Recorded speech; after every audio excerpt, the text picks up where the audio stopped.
Family, a holy family. My family, our family. I suppose it's not a stretch to say that when we gather together to celebrate the Feast of the Holy Family, that for all of us, reflections on our own family accompany our reflections on the Holy Family of Jesus, Mary, and Joseph. And when this feast, which is always celebrated within the octave of Christmas, falls on New Year's Eve, I believe it's safe to assume that for all of us, our tendency to reflect runs that much deeper as we consider our family of origin and all that has occurred within it over the last 365 days, as well as our hopes and our dreams for those we love as we turn the page to a new year, a new beginning. I also think it's important that we take some time to consider what the words holy and family mean to us. What people, images, or feelings come to the surface when we hear these words? No doubt, our experience of and in our family of origin will have some impact on the way we receive this feast we celebrate today. So to be sure, this day is especially a good one to hold in our hearts our family of origin, the family we created with a spouse in marriage, the family we moved into in religious community, our chosen families, those people who are mothers, fathers, sisters, and brothers to us, but who are not related by blood, and of course, the human family of which we are all a part. What comes to mind is a famous line from the film Forrest Gump. Life is like a box of chocolates. You never know what you're going to get. Family is so often like that assorted box of chocolates. We're all different, yet there are things we share in common. Some are our favorites, and others, well, let's just say, might not be our favorites. But whatever the assortment that comprises our family, today we hold up the Holy Family alongside Jesus, Mary, and Joseph, and our readings, which give us a lot to think about, especially as we stand on the threshold of a new year, a new beginning. For one thing, the example of Jesus, Mary, and Joseph gives me and you the blueprint to holiness as a member within our family. For example, Sirach tells us, take care of your father when he is old. Even if his mind fail, be considerate of him. Having gone through this with my siblings and having many stories shared by confreres and friends who have gone through it, it is a challenge, and sometimes even a joy in a rite of passage like none other, when the roles reverse and the children are taking care of their parents. But regardless of the challenge, the wisdom of Sirach stands. Take good care of your parents, because when they're gone a long time. And hopefully we will live on with good memories of how we took care of them in their time of need. From my own personal experience, I will never forget the moment in the hospital, just a couple of days before she passed away, my mother taking hold of my hand and asking me to give her the sacrament of the anointing of the sick. St. Paul, in his letter to the Colossians, gives us more of that blueprint toward holiness and something more. I believe what he ultimately gives us is the pathway to healing. He tells us, quote, put on heartfelt compassion, kindness, humility, gentleness, and patience. bearing with one another, and forgiving one another, as the Lord has forgiven you, so must you also do. And over all these, put on love. That is the bond of perfection. Forgiveness and love. Let's face it, none of us get out of family completely unscathed. But St. Paul gives us the recipe for healing painful memories and experiences that we incur within the context of our family. And without question, those memories and experiences can cut very deep precisely because it is our family.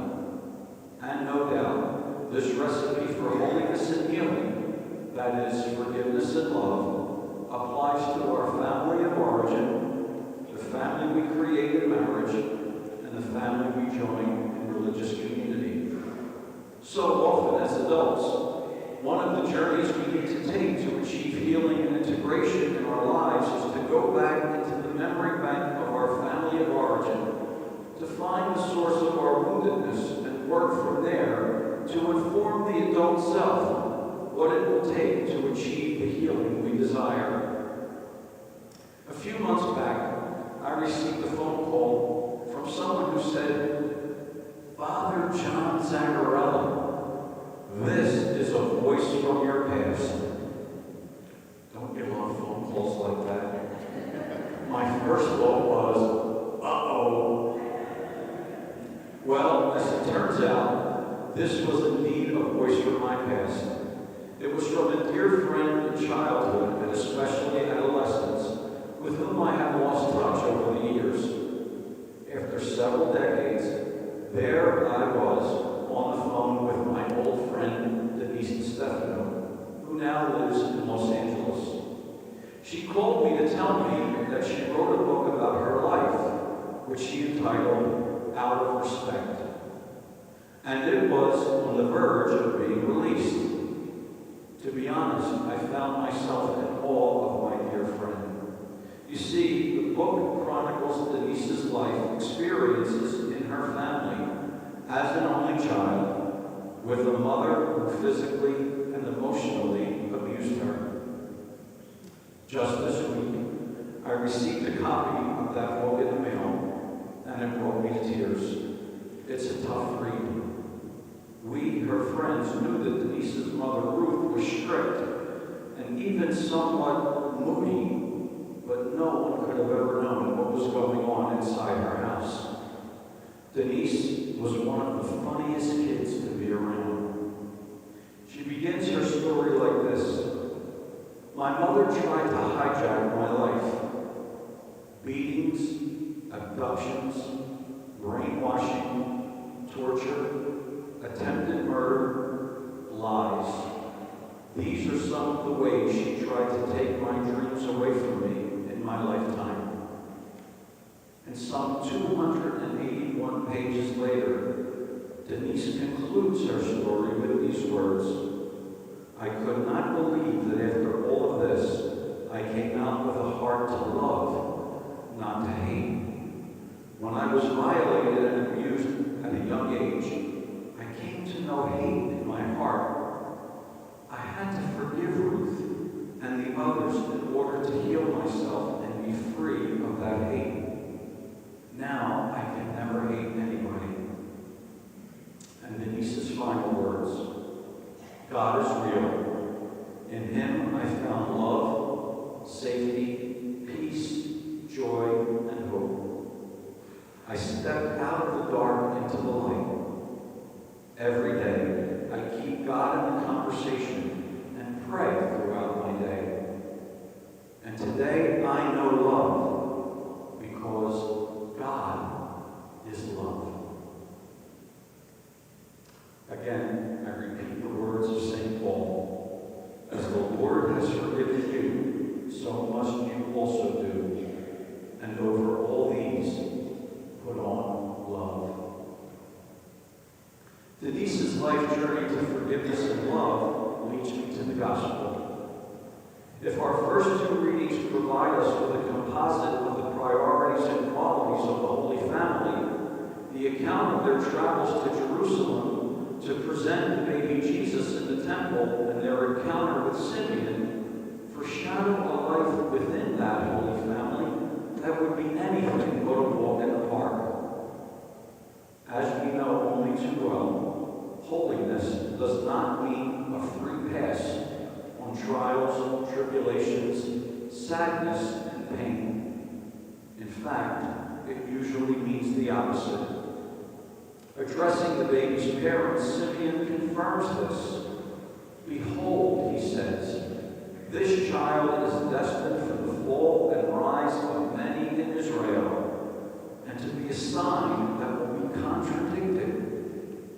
And you yourself a sword will pierce, so that the thoughts of many hearts may be revealed. To be sure, Simeon's words were prophetic.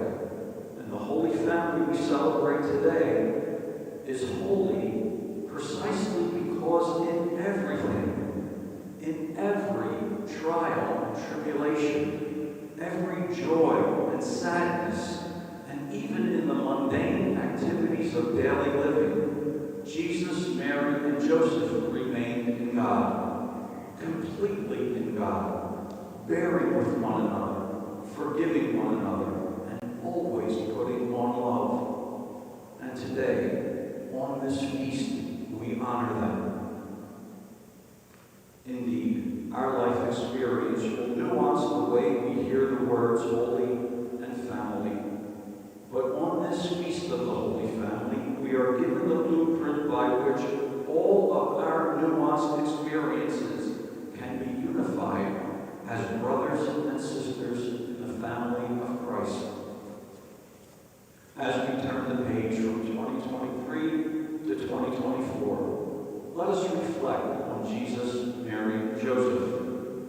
Let us reflect on our family of origin and all of the families of which we are a part today.